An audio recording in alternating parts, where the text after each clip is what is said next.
नमस्कार सर, मेरा नाम राजू है। काफ़ी सारे इन्वेस्टर ये बोलते हैं बाबूजी का पैसा लगा दूं, मैं तो कमाता नहीं हूँ ज़्यादा, या कमाया तो गवा दिया, बाबूजी का पैसा लगा दूं। आपका वीडियो देख के ना खोपड़ी का ब्लूटूथ ऑन हो गया। तो इस क्वेश्चन का जवाब मैं बाद में दूंगा, पहले कुछ कमेंट को देखते हैं। कमेंट में कहते हैं राजू भाई एक इम्पोर्टेंट क्वेश्चन, ये बहुत ज़्यादा इंपॉर्टेंट क्वेश्चन है। आपने स्क्रीन पर तुरुरु तुरुरु तुरु करने में 3 पावर दिया था, जबकि तुरुरु तुरुरु तुरुरु तुरु कहाँ से करूँ मैं प्यार शुरू 4 होना चाहिए। इस तरह का गलती क्या चलता है? बिल्कुल नहीं चलता है भाई, इस तरह का बवंडर नहीं करना है।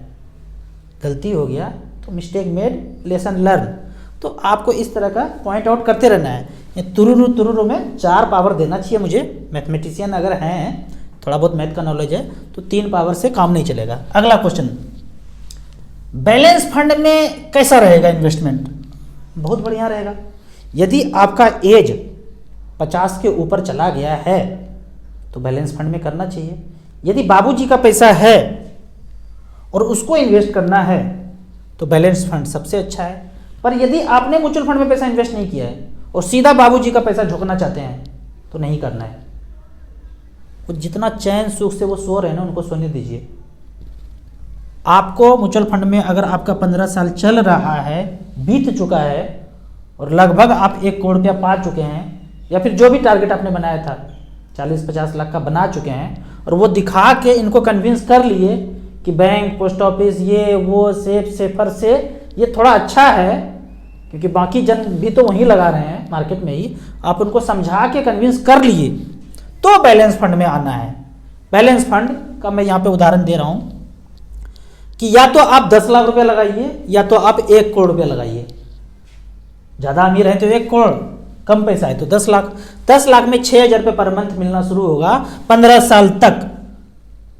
और यदि 10-11% का रिटर्न मिल गया तो 10 लाख बढ़ के 20 लाख भी हो जाएगा, 6,000 तो मिल ही रहा था 15 साल तक।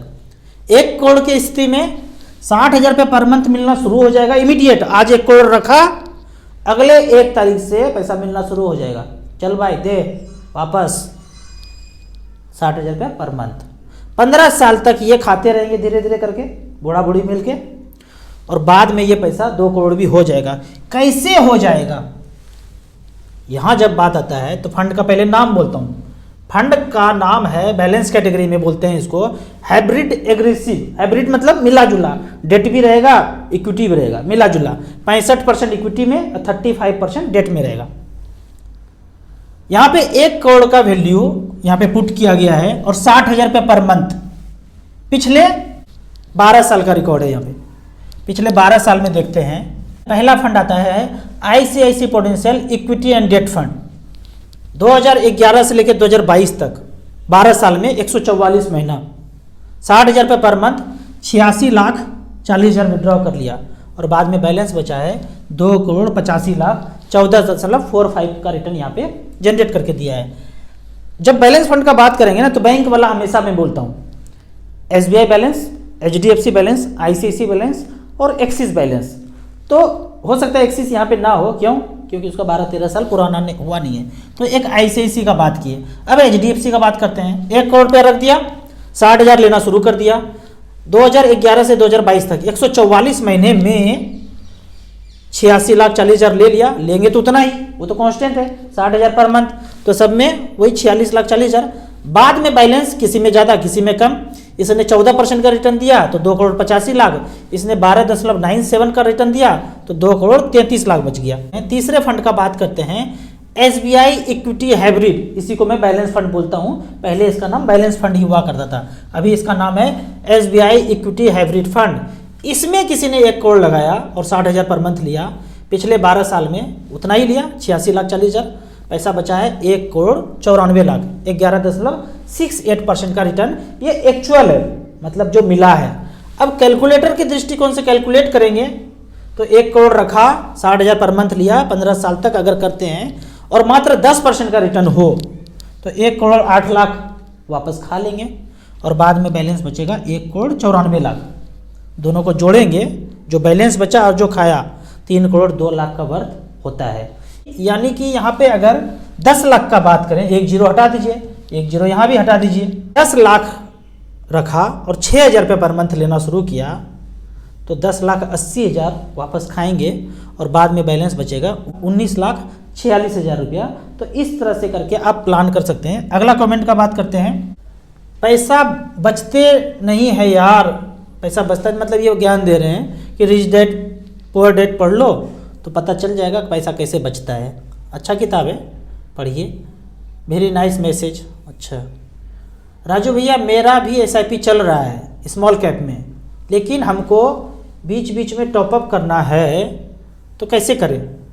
उसी स्कीम में कर सकते हैं। टॉपअप मतलब नॉर्मल परचेज 5,000 10,000 का थोड़ा सा गिरावट हुआ उसी में परचेज कर लीजिए, ऑनलाइन हो जाता है।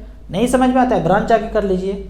इसीलिए बोलता हूँ थोड़ा बहुत ज़्यादा नहीं समझ में आता है, एक एडवाइज़र ढूंढ लीजिए और जब सब कुछ सीख जाइएगा फिर अपने आप कीजिएगा, एडवाइज़र को छोड़ दीजिएगा। जब तक नहीं सीखे हैं दाव पे तब तक एडवाइज़र के साथ रहिए। कितना दिन रहना पड़ेगा? 6 महीना साल भर। हमसे सब कुछ सीख लीजिए 6 महीना साल भर में। जब सीख गए फिर अपना तैरना शुरू कर दीजिएगा समुंदर में। जब फ़ोन पे से म्यूचुअल फंड ले सकते हैं तो जीरोधा ग्रो हमारे पास ऐप खोलना जरूरी है? कोई ज़रूरी नहीं है। जहाँ जैसे कर रहे हैं करते रहिए, बस एक एडवाइज़र आपको अगर है एडवाइस देने वाला तो करते रहिए। अच्छा कॉन्ग्रेचुलेसन, 50,000 सब्सक्राइबर हो गया, उसके लिए बधाई दे रहे हैं। आप सबको भी बधाई, 50,000 सब्सक्राइबर हो गए। आप इतने तन्मयता से वीडियो को देखें कि यूट्यूब ने जल्दी 50,000 पूरा कर दिया। आप लोगों ने मिल के ही किया, उसके लिए धन्यवाद। Thank you so much. अगला question, tell me about flexi cap. लंबे समय में इन्वेस्ट करना है तो फ्लेक्सी कैप सही है क्या? बिल्कुल सही नहीं है मेरे दृष्टिकोण से। आप फ्लेक्सी कैप लेंगे तो होगा क्या, large cap, mid cap, small cap, थोड़ा सा डेट फंड में भी रखेंगे। यदि आपके पास लंबा समय है, 15 साल 20 साल समय है, तो मिड कैप स्मॉल कैप ही रिटर्न दे सकता है। मैंने काफ़ी वीडियो में बताया है कि जिसमें प्रपोर्शनेट ज़्यादा है, जिसमें ratio small cap mid cap का ज़्यादा है, वही ज़्यादा रिटर्न दे पाया है। आप निपॉन ग्रोथ फंड देखते हैं, फ्रैंकलिन प्राइमा फंड, पुराना फंड देखते हैं, इतना अच्छा रिटर्न दिया है। वो इसलिए दिया है कि वहाँ पे स्मॉल कैप मिड कैप का पोर्शन ज़्यादा था। इन्वेस्टमेंट फंड मैनेजर ने वैसे स्टॉक में पैसा लगाया था ज़्यादा, तब जाके यहाँ पे इन्वेस्टमेंट आपको वैल्यू ज़्यादा दिख रहा है उस फंड का। तो उसी तरह शुरू से फ्लेक्सी कैप में लगाना मैं बोलता हूँ सही नहीं है। यंग हैं, लंबा समय है तो मिड कैप स्मॉल कैप में लगाइए। जब आपका वो टारगेट पूरा हो जाएगा फाइनेंशियल फ्रीडम का, 1 करोड़ पूरा हो जाएगा, तब आप बैलेंस फंड लीजिए, लार्ज कैप लीजिए, फ्लेक्सी कैप लीजिए। वो तब बाद में करना है, शुरू में आपको स्मॉल कैप मिड कैप में जाना चाहिए। अब इन भाई साहब का कहना है, लगता है आपने खर्च ही नहीं किया इसीलिए आपके पास इतना पैसा हो गया। सही बोल रहे हैं। मैं तो ना रोड पे चादर बिछा के अभी भी सोता हूँ, क्योंकि घर तो है नहीं, रेंट पे है। धूप में सोता हूँ, घास पे कभी कभी लेट जाता हूँ, बैडमिंटन खेल लेता हूँ, तो खर्चा ही नहीं किया है। ये भाई साहब का यही कहना है, खर्चा ही नहीं किया है।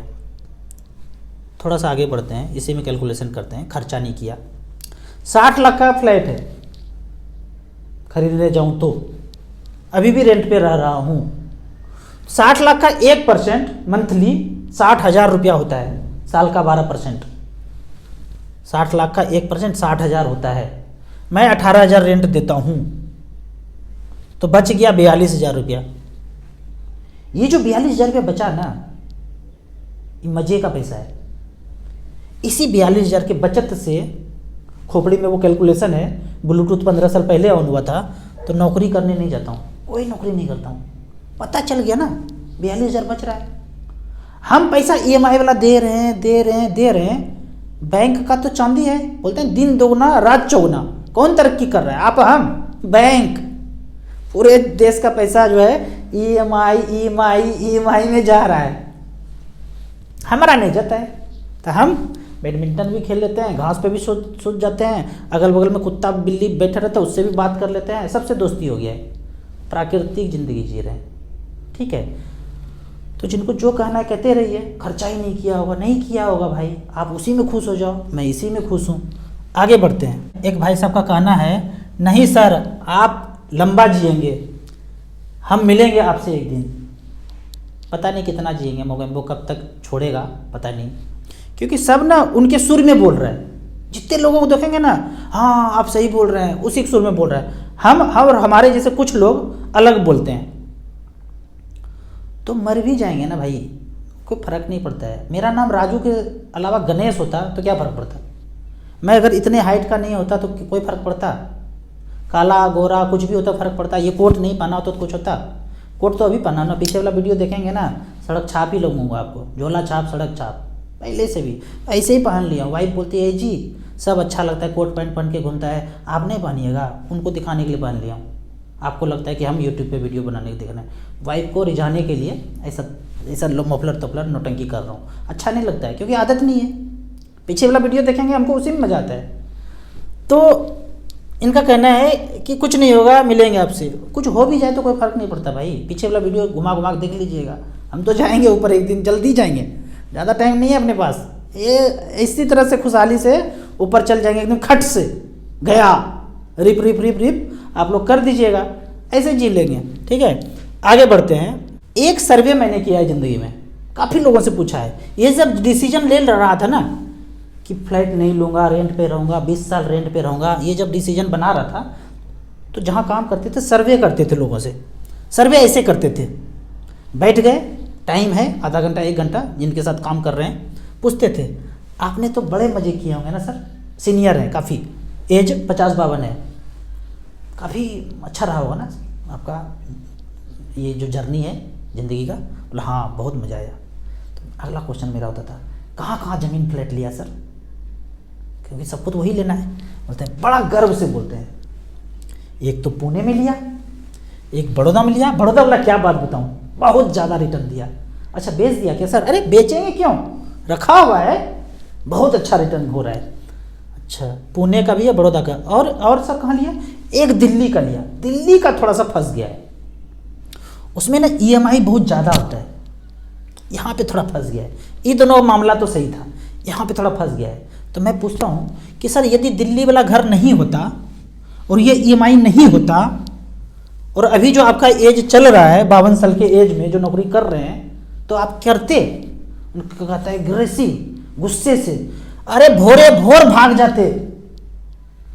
ये नौकरी है, गुलामी है।